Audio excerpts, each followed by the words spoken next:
Article 19 जो कहता है अभिव्यक्ति की आज़ादी, कि आप जिसको वोट दे रहे हैं मैं उसका कॉलर पकड़कर उससे हिसाब मांगने की ये मुझे अधिकार मेरा संविधान देता है।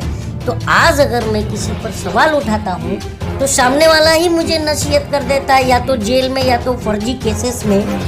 तो ये चीज़ है, इसीलिए मैं बहुत पहले 2 लाइन लिखी थी सर कि नेता अगर न लेता होता तो भारत विश्व विजेता होता। वो इसलिए क्योंकि आपको नेताओं की स्थिति पता है, इसीलिए मैं अम्बेडकर साहब का बहुत बड़ा भक्त हूँ सर। भक्त मीन्स फॉलोअर हूँ, अंधभक्त नहीं। तो मैं भक्त हूँ, और वो इसलिए कि वो बार बार कहते थे कि नेताओं के भक्त ना बनो, महापुरुषों के भक्त बनो। और लोग आज नेताओं के भक्त बने पड़े हैं, क्योंकि कोई नेता, कोई मंत्री, कोई प्राइम मिनिस्टर, कोई सीएम हमारा मालिक थोड़ी है। हम इन्हें बनाते, ये हमें नहीं बनाते हैं। लेकिन आज अगर कोई नेता अगर मैं उससे सवाल खड़ा करता हूँ तो वो मुझे जेल भेजने की बात कर देता है, फर्जी केसेस बुक करा देता है, मुझे नसीहत दे देता है कि मुझे क्या बोलना है, क्या लिखना है, मैं क्या पहनूंगा, क्या ओढ़ूंगा। तू कौन होता है बे?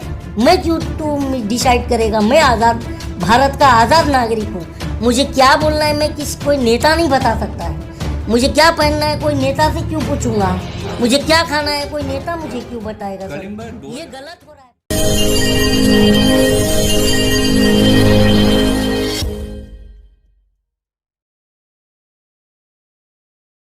मैं हूं मोइन शेख और आप देख रहे हैं मुमरा टाइम। दर्शकों, जैसे कि आप सभी लोग जानते हैं कि आज से लगभग 1 साल पहले भारत के जो प्रधानमंत्री नरेंद्र मोदी, उन्होंने किसान के लिए कानून लेकर आया था। ये कानून जब से भारत सरकार लाई है तब से किसान जो है इसका पुरजोर तरीके से विरोध कर रहे हैं। लगभग 1 साल से उन्होंने आंदोलन छेड़ रखा है इस काले कानून के खिलाफ। इसी विषय के ऊपर चर्चा करने के लिए हमारे साथ मौजूद है मुमरा के समाज सेवक कलीम शेख, जो काफ़ी चाहे देश विदेश की बात हो या मुमरा शहर की बात हो, हालात के ऊपर उनकी बड़ी पैनी नज़र रहती है। तो हम बात करेंगे उनसे इस विषय के ऊपर। किसान आंदोलन का जो कानून था, जिसे आप प्रधानमंत्री नरेंद्र मोदी ने वापस तो ले लिया, लेकिन उसके बावजूद जो किसान जो है वो अब तक आंदोलन पे डटे हुए हैं, वो पीछे हटने के लिए तैयार नहीं है। तो क्यों नहीं हट रहे किसान? आंदोलन उनका जारी क्यों है? यही हम बात करें कलीम शेख से। कलीम भाई, क्या कहना चाहेंगे आप? पिछले 1 साल से किसान जो है, जो सरकार ने जो कानून लेकर आई थी किसानों के लिए, उसका पुरजोर तरीके से पूरे देश का किसान विरोध कर रहा था। और इस विरोध प्रदर्शन के दौरान पिछले 1 साल में सैकड़ों किसानों ने अपनी जानें तक का गंवाई है।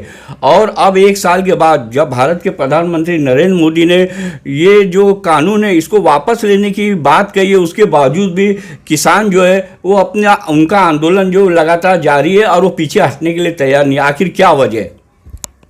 सबसे पहले तो मैं आपके दर्शकों का मैं शुक्रिया अदा करूँगा, थैंक यू, कि जो मुझे आप लोग सुनेंगे। और आपका भी मुमरा टाइम्स को भी धन्यवाद, जो मुझे आपने इस काबिल समझा कि आपके चैनल पर मुझे मौका दिया बोलने के लिए। तो मैं आपके और आपके दर्शकों का मैं बहुत आभारी हूँ। और ये जो आपने सवाल किया है कि किसान क्यों नहीं पीछे हट रहे हैं, तो देखिए, जहाँ तक मैं समझता हूँ कि हमारे प्रधानमंत्री साहब जो है कोई एक बात पर अटल नहीं रहते हैं, जो बोल देते हैं उस पर अटल नहीं रहते। तो मिसाल के तौर पर देखिए, मैं एक युवा हूँ, तो सबसे पहले मैं युवाओं की बात करूँगा। मैं खुद उससे पीड़ित हूँ जो हमारे प्रधानमंत्री ने हमसे झूठ बोला था। ये वादा खिलाफी जो है, हमारे सरल शब्दों में जो हम अपने समाज, जो हमारी समाज है, उसमें हम सरल शब्दों में जिस भाषा का प्रयोग करते हैं उसे गद्दारी कहा जाता है। तो हमारे प्रधानमंत्री ने हम युवाओं से गद्दारी किया। और पहले मैं सोशल एक्टिविस्ट नहीं था sir, I was in Vodafone as a territory manager. और मेरी जब वो जॉब गई उसके बाद से मैं इनके पीछे लगा हूँ, क्योंकि इन्होंने खुद कहा था कि मैं 2 करोड़ रोज़गार दूंगा। और देखिए, और ये जो देश के अंदर में आज पिछले 2014 से मैं राजनीति पर पैनी नज़र बनाए हुए हूँ कि कौन सा नेता क्या बयान देता है, वो भी मैं बहुत तरीके से देखता हूँ। तो मैं देखते ही आया कि प्रधानमंत्री जी जब बयान दिए थे कि मैं 2 करोड़ हर साल रोज़गार दूंगा युवाओं को।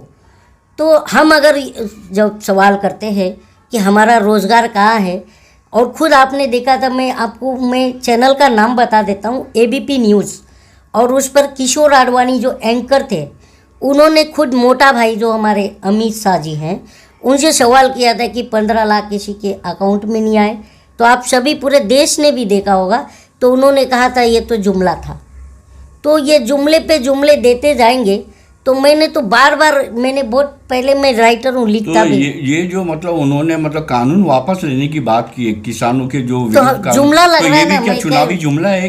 क्योंकि अभी कुछ दिनों के बाद मतलब यूपी के अंदर और अनेक राज्यों में विधानसभा के चुनाव होने वाले, क्या उसी को देखते हुए ये फैसला लिया गया? सर, मैं यही बात तो कहने जा रहा हूँ कि जुमला शब्द आया कहाँ से। तो ये हमारे देश के जो उस टाइम के तत्कालीन हमारे देश की पूरी दुनिया की सबसे बड़ी जो पार्टी थी, उसके प्रेसिडेंट ने कहा कि ये चुनावी जुमला है, जो आज के गृह मंत्री हैं। तो मैं कैसे भरोसा करूं बताइए। तो इस समय भरोसा सबसे भी विश्वास उठ चुका है। क्योंकि आप देखिए कि अभी 2 दिन पहले जब किसान बिल की वापसी हुई, तो हमारे प्रधानमंत्री साहब सुबह सुबह आते हैं टीवी पर और कहते हैं कि मैं तीनों कृषि कानून का मैं वापस लेता हूँ, ये कहा उन्होंने। लेकिन उन्होंने उसके बाद जो शब्द कहे ना, वो मुझे आज तक चुभ रहा है। क्या कहा उन्होंने? उन्होंने कहा कि शायद मेरी कोई तपस्या में कमी रह गई, ये सब इस्तेमाल किया उन्होंने। अच्छा। और शायद मेरी कोई तपस्या में कमी रह गई, मैं किसानों को समझा नहीं पाया, तो इस वजह से उन्होंने बिल वापस लिया, यही रीज़न दिया है। और आप भी एक पत्रकार हो, आपने सुना होगा शायद ये टीवी पर। और तब से मैं कंफ्यूज हूँ कि ये तपस्या कौन सी थी 1 साल तक, जिसमें 700 किसान मर गए। तो अगर ये और ज़्यादा 2 साल तक तपस्या कर दिए होते तो कितने किसान मर गए होते। तो मैं तो धन्यवाद उनको भी कहना चाहूँगा, और गॉड जो है, ईश्वर को भी मैं धन्यवाद करना चाहूँगा कि आपने पहले ये कानून वापस ले लिया और भगवान ने भी कानून वापस करा दिया, ताकि बाकी जो हमारे शहीद होने वाले किसान थे उनकी जानें बच गई। कलीम भाई, आपको भी याद होगा कि जब किसानों ने मतलब ये आंदोलन अपना शुरू किया था इस काले कानून के खिलाफ, तो उन्हें फर्जी किसान कहा गया था, उन्हें ये भी कहा गया था कि होती है इनको, और दूसरी बात उन्हें आतंकवादी तक कहा गया था। इतना सब होने के बाद भी अब प्रधानमंत्री नरेंद्र मोदी मतलब जो अपने कदम वापस लिए, तो क्या लगता है कि मतलब प्रधानमंत्री मोदी की इसके पीछे की क्या रणनीति है? प्रधानमंत्री के पास कोई नीति ही नहीं है, तो रणनीति कहाँ से आएगी, ये बताइए आप। मैं तो देखिए, जितने भी मेरे जो चाहने वाले फॉलोअर्स हैं, मैं काफ़ी एक्टिव रहता हूँ सोशल मीडिया पे, मेरे पेजेस भी चलते हैं, मैं सबको बोलता भी हूँ कि देखो भाई, सत्ता सच सुनने की आदत बेच देती है, हया को शर्म को आखिर सियासत बेच देती है, और निकम्मेपन की बेशर्मी की अगर आंखों में चढ़ जाए तो औलाद पुरखों की विरासत बेच देती है। क्योंकि आज निजीकरण की वजह से ही तो हम सब किसान जो है विरोध पर हैं। तो ये जो निजीकरण है, जो निकम्मी जो औलाद होती है, जो पुरखों की विरासत बेचती है, हम उसके अगेंस्ट हैं। क्योंकि घर बेचकर विकास नहीं होता है। अगर बताइए, मेरे पापा ने मेरा घर बनाया है और ऊपर बाथरूम बना दिया, और 70 साल पहले घर बनाया और सिर्फ बाथरूम बना दिया, तो मैं मेरे पापा के सामने मैं अपना 56 इंच का छाती फुलाकर बोलूँगा कि आपने 70 साल में क्या किया? बताइए, मैंने सिर्फ एक शौचालय ही बनवाया ना, घर तो मेरे बाप ने बनवाया है। बस यही देश की हालत। कलीम भाई, एक बात मैं और आपसे जानना चाहूँगा कि केंद्र सरकार ने ये जो कानून लाई थी किसानों के लिए, तो इसमें किसका फ़ायदा होता है, किसानों का या देश के उद्योगपतियों का? मुझे हंसी आ रही है ये क्वेश्चन पे सर। वो इसलिए कि आपने फायदे की बात करी, तो हमारे प्रधानमंत्री ने किसको फायदा पहुंचाया आज तक जनता में? तो एक कोई योजना बता दीजिए जिससे हम जनता का फायदा हो गया हो। दूसरी बात देखिए, जब आपने किसान की बात कर रहे हैं ना सर, तो किसान क्यों कैसे भरोसा करे ये बताइए। इन्होंने कहा था कि बेटी बचाऊंगा बेटी पढ़ाऊंगा, और खुद इनका जो टेनी मिश्रा किसानों पर भी उसने चढ़ाया, और इनका जो है कुलदीप सिंह सेंगर जो विधायक रहे, तो कई सालों तक रेप करने के बाद भी विधायकता इन्होंने हटाया नहीं, और पूरा का पूरा परिवार मरवा दिया। और इनका खुद का एक पूर्व गृह मंत्री थे चिन्मयानंद, स्वामी चिन्मयानंद, मैं तो अब स्वामी चिन्मयानंद शायद मुझे यही नाम ध्यान है, उन्होंने तो बाकायदे मालिश कराते हुए वीडियो भी वायरल हुई, मौजूद रही। क्या हुआ, वो लड़की के ऊपर ही FIR हुआ। तो इन्होंने कहा बेटी बचाऊंगा, बेटी पढ़ाऊंगा, वो हमारे लिए घातक साबित हुआ। इन्होंने कहा 15 लाख दूंगा नोटबंदी करके, वो भी घातक साबित हुआ। इन्होंने कहा था कि 2 करोड़ रोजगार दूंगा, आज को मालूम है 25 से 30 करोड़ रोजगार जा चुकी है। तो ये भी जुमला ही साबित हुआ, मतलब धोखा साबित हुआ। तो इन्होंने जो भी किसानों की आय जो है 2022 में डबल कर देंगे, इन्होंने ये भी कहा था। और 2-3 दिन पहले मैंने NDTV पे एक रिपोर्ट देखी थी, उसमें बताया था कि पर रवीश कुमार के प्राइम टाइम के शो में की बात कर रहा हूँ, उसमें बताया था कि 27 पैसे प्रतिदिन किसानों की आय है। तो तुम कहाँ से, अब तो 22 करीब है, 2 महीना तो 22 है ना सर, तो कैसे डबल जब नहीं होगा तो क्या है। और दूसरी बात कि हमारे प्रधानमंत्री अगर कोई वादा करते हैं तो पूरा कहाँ करते हैं। मैं आपको एक बात कहूँगा, मैं आपसे रिक्वेस्ट है सर कि ये मेरे वर्ड को काटिएगा मत। मैं क्योंकि देखिए, मैं राहत साहब ने एक शेर कहा था कि जो है हमारा मकान थोड़ी है, उन्होंने कहा था ना कि लगेगी आग तो आएंगे घर जद में, तो उन्होंने ये बात कही थी। तो मेरे को लगता है उन्होंने ये कहा था, मेरे को जो 2 वर्ड याद करनी थी, उन्होंने ये कहा था कि मेरे मुंह में तुम्हारी जबान थोड़ी है। ये बात कहा था कि मेरे मुंह से जो निकला वही सदाकत है, मेरे मुंह से जो निकला वही सदाकत है, हमारे मुंह में तुम्हारी जबान थोड़ी है। तो एक सिंपल सी, मैं अभी वो बात पर आता हूँ सर, 2 मिनट, कि उसी बात पर मैं आता हूँ कि अगर मुझे इस देश का, मैं आज़ाद भारत का आज़ाद नागरिक हूँ कि नहीं हूँ, बताइए, कि एक बंधुआ मजदूर हूँ या बंधुआ वोटर तो नहीं हूँ। आप आज़ाद भारत के आज़ाद नागरिक हैं, और मुझे freedom of speech, freedom of expression मिला हुआ है। और आर्टिकल 19 जो कहता है अभिव्यक्ति की आज़ादी, कि आप जिसको वोट दे रहे हैं, मैं उसका कॉलर पकड़कर उससे हिसाब मांगने की, ये मुझे अधिकार मेरा संविधान देता है। तो आज अगर मैं किसी पर सवाल उठाता हूँ तो सामने वाला ही मुझे नसीहत कर देता है, या तो जेल में या तो फर्जी केसेस में। तो ये चीज़ है, इसीलिए मैं बहुत पहले 2 लाइन लिखी थी सर, कि नेता अगर न लेता होता तो भारत विश्व विजेता होता।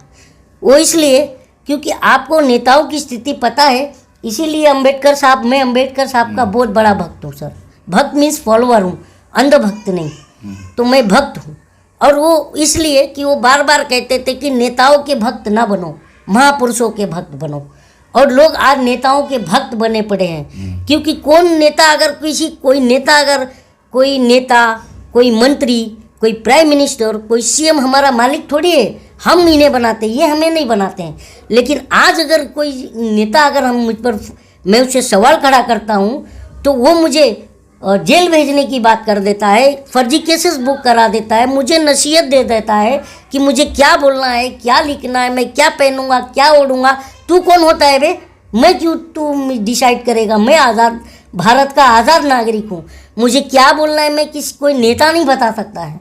मुझे क्या पहनना है कोई नेता से क्यों पूछूंगा, मुझे क्या खाना है कोई नेता मुझे क्यों बताएगा। सर ये गलत हो रहा है। 2014 से नरेंद्र मोदी देश के प्रधानमंत्री है, और ये अभी 2022 में हम मतलब 1 महीने के बाद कदम रखने वाले, तो लगभग 8 साल होने जा रहे हैं। तो कैसा रहा आपकी नज़र में उनका प्रधानमंत्री का पूरा कार्यकाल? पूरा कार्यकाल मैं बता दूं तो पूरा कार्यकाल तो सर देश के सामने है। जहाँ पर जिस समय हमने प्रधानमंत्री मोदी जी, मैं अपना एग्जांपल दे रहा हूँ और ये चलाइएगा आप। जब मैं 2014 में मुझे डायबिटीज़ है सर, और ये डायबिटीज़ मैं इसीलिए एक छोटा सा देश को एग्जांपल दे रहा हूँ, और ये पूरे देश की समस्या है, मेरी एक कलीम की समस्या नहीं है। तो जब मैं 2014 में मैं एक जो डायबिटीज़ की जो 2 गोली खाता हूँ, एक है ग्लिटारिस्ट M15, मैं पूरे देश इसको गूगल करके देख लेगा, ग्लिटारिस्ट M15, और एक ग्लाइचेक M80। जो ग्लिटारिस्ट में खाता था पहला 56 रुपये का आता था, आज 70-75 रुपये में आ रहा है। और जो ग्लाइचेक में 40 में खाता था, आज 80 रुपये में ला रहा हूँ। तो दवा का दाम कहाँ बढ़ गया, इस पर तो कोई नहीं बात कर रहा है, सिर्फ डीजल पेट्रोल लोगों को दिख रहा है। जबकि सबसे अगर कोई जिंदगी में ज़रूरत की कोई सामान है जो हमें ज़िंदगी जीने में बहुत ज़्यादा अति आवश्यक है, वो है मेडिसिन। और जबकि मेडिसिन का जो पुराने जो भी आज के डेट में मेडिसिन बिक रही है उसका पुराना एमआरपी और अभी का देख लीजिए सर, इस पर कोई बात नहीं कर रहा है। ये हम पूरा देश अच्छे दिन के प्रोपोगंडा में फंस गया है। अच्छे दिन तो आए नहीं, सिर्फ हमारे साहब के अच्छे दिन आए कि दिन में 2.5 लाख का 5 बार सूट बदलते हैं और 8,500 का अब तो प्लेन भी खरीद 8,500 करोड़ का प्लेन भी खरीद लिया। वो बात अलग है कि जब वो इटली में गए तो उन्हें जो है टैक्सी में घुमा दिया गया।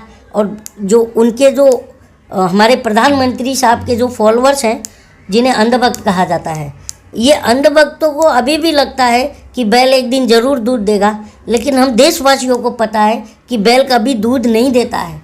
और ये अब जो है ज़्यादा देर अंगूठा चूसूंगा मैं तो उसमें से दूध तो निकलेगा नहीं सर। तो अभी भी देश को यकीन कर लेना चाहिए कि ये जो बंदा है ये इससे कुछ होना नहीं है, ये विकास पैदा नहीं कर सकता। अगर विकास पैदा करना होता तो ये भाई साहब कभी पैदा करके आज विकास घोड़ी चढ़ गया होता था। लेकिन ये क्या थे, मनमोहन सिंह के बेडरूम में झांके नोटबंदी में, तो जब दूसरे का जो कोई बेडरूम झांकता है वो विकास कहाँ से पैदा करेगा? ये में सवाल है, यही मेरा जवाब है आपके सवाल। और करीब बस सबसे आखिर में मैं आपसे सवाल करना चाहूँगा कि क्या लगता है आपको कि 2024 में नरेंद्र मोदी क्या एक बार फिर देश के प्रधानमंत्री बिल्कुल नहीं बनेंगे, बिल्कुल नहीं बनेंगे। हम जैसे कलीम हैं, हम पर करोड़ों केसेस बुक कर देंगे तभी हम इनका पीछा नहीं कर छोड़ेंगे, इनको सत्ता से उतार फेंकेंगे। क्योंकि ये जो सत्ता है ये सत्ता जनता की है, ये किसी पार्टी का नहीं है ये, ठीक है। अगर सचमुच में प्रधानमंत्री ही अगर देश का मालिक होता तो हमारे जो प्रेजेंट प्रधानमंत्री है तो इन्होंने तो साफ साफ हमारे बीच में आके कहा था, भाइयों बहनों हमें प्रधानमंत्री मत बनाइए, चौकीदार बनाइए। तो what is the, I am just asking you, what is the meaning of चौकीदार? वॉचमैन ना। तो अगर वॉचमैन कैसे मेरे सर पे बैठ जाएगा? तो बैठा हुआ है तो हमने किसने बिठाया इसको सर पर हमारे? क्योंकि हम एक ही बात जानते हैं कि हमारा देश बचपन से पढ़ता है कि कृषि प्रधान देश है। और इस देश में ऐसे एक प्रधानमंत्री गुजरे हैं जो नारा देते थे जय जवान जय किसान।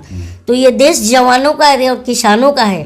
और मैं प्रधानमंत्री को आपके चैनल के माध्यम से एक मैसेज देता हूँ कि प्रधानमंत्री जी आपके सुरक्षा में और आपके मंत्रियों के जितने सुरक्षा में और इस देश के वीआईपी से लेके वीवीआईपी तक के जो भी सुरक्षा में जो जवान लगे वो भी किसानों के बच्चे हैं। तो तुमने बाप को सामने खड़ा कर दिया, बेटे के सामने लाकर खड़ा किया। और ये जो वो इंसान गद्दार होगा जो अन्नदाता का सपोर्ट ना करे। मैं ये कहता हूँ वो इंसान तो गद्दारी होगा जो अन्नदाता का सपोर्ट ना करे। नहीं तो हमने ये भी देखा कि किसानों को दिल्ली में ना घुसे करके हाईवे खुदवा दिया गया, किसान दिल्ली में ना जाए करके खिले गड़वा दिए गए, किसान दिल्ली में ना जाए लाल किला पर उनको देशद्रोही साबित करने के लिए मरवाया गया, प्रोपोगंडा चलाया गया। तो तब देशद्रोही आपने ही कहा ना कि देशद्रोही कहा गया, खालिस्तानी कहा गया, पाकिस्तानी कहा गया, चाइना का फंडिंग कहा गया, पाकिस्तान का फंडिंग कहा गया, कनाडा का फंडिंग कहा गया। तो सब तो किसान वही, मतलब तो इस प्रकार से इतने जो किसी के नाम हो तो दुष्ट होगा। तो जब कुछ किसान इतने गद्दार थे, दुष्ट थे, तो परसों के दिन ये किसान कैसे माने गए? पहली बात।